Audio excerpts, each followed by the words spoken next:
Hello, I'm Susan Fagan, your 9th District State Representative. Thank you for tuning in for this week's update on the 2010 session of the legislature.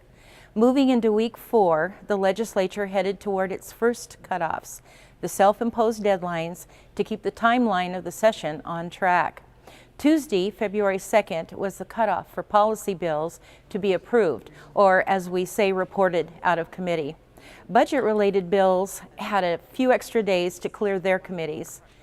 Then we're looking at long hours on the House floor, debating, amending, approving, or rejecting proposed legislation. 2 of the bills I sponsored this session have won committee approval, and 2 others have received public hearings. House Bill 2556, which would allow certain grain warehouses an exemption from financial security deposits, passed the Ag and Natural Resources Committee on January 28th with a due pass recommendation. House Bill 3030 is a technical bill that would help irrigation districts be more efficient with scarce resources. The bill was approved February 1st by the Local Government and Housing Committee with a due pass recommendation. I actually serve on that committee.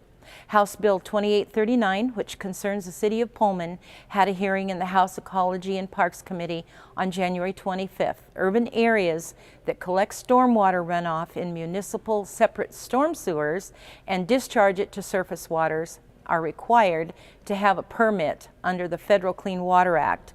Although it's a federal permit, the regulatory authority has been passed to the State Department of Ecology. House Bill 2839 would allow Pullman to delay implementing the permit requirements until 2014. As I record this report, the committee had not taken action on the measure. House Bill 3031, the Public Records Bill, had a hearing January 26th in the State Government and Tribal Affairs Committee. This measure would allow government agencies to charge a fee when a request for public records would take more than 5 hours to complete in a calendar month. The bill would give agencies the discretion to decide when a fee would be appropriate, and the fee would be limited to the actual expense of processing the document request. It's important to note that the bill would not change the manner in which routine requests are processed if they don't require 5 hours to complete. The goal is to ensure that there's a balance between the need for citizens to obtain public records in a timely way and the competing obligations of government workers to meet the demands for service. Many small town governments have had to cut staff, and the bill is aimed at ensuring that a few individuals do not monopolize employees' time to the detriment of other citizens.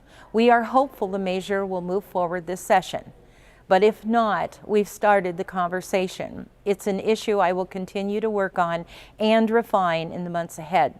As we conclude this week's update, I want to thank everyone who attended our town meeting in Medical Lake on Saturday, January 30th. The 9th District team hosted the forum along with Representative Shelley Short from the adjacent 7th District.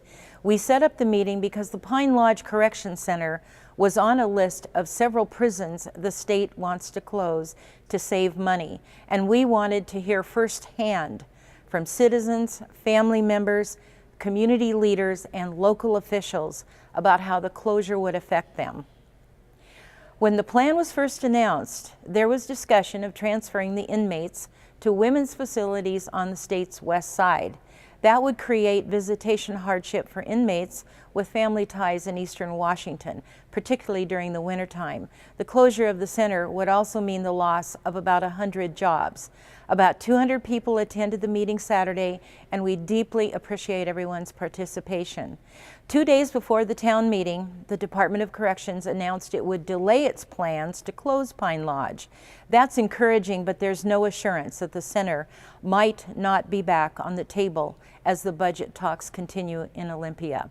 And on a final note on the budget, the governor has just announced that the state can expect $435 million in federal money for Medicaid. That would help reduce our budget shortfall, and it's welcome news, at least for now. But tax increases are still under consideration, and that deeply concerns me. I'll have more on that in my next report. And if you're going to be in Pullman this Saturday, February 6th, Please join us at the Daily Grind at 3 o'clock for coffee and conversation. I'm Representative Susan Fagan. Thanks for watching.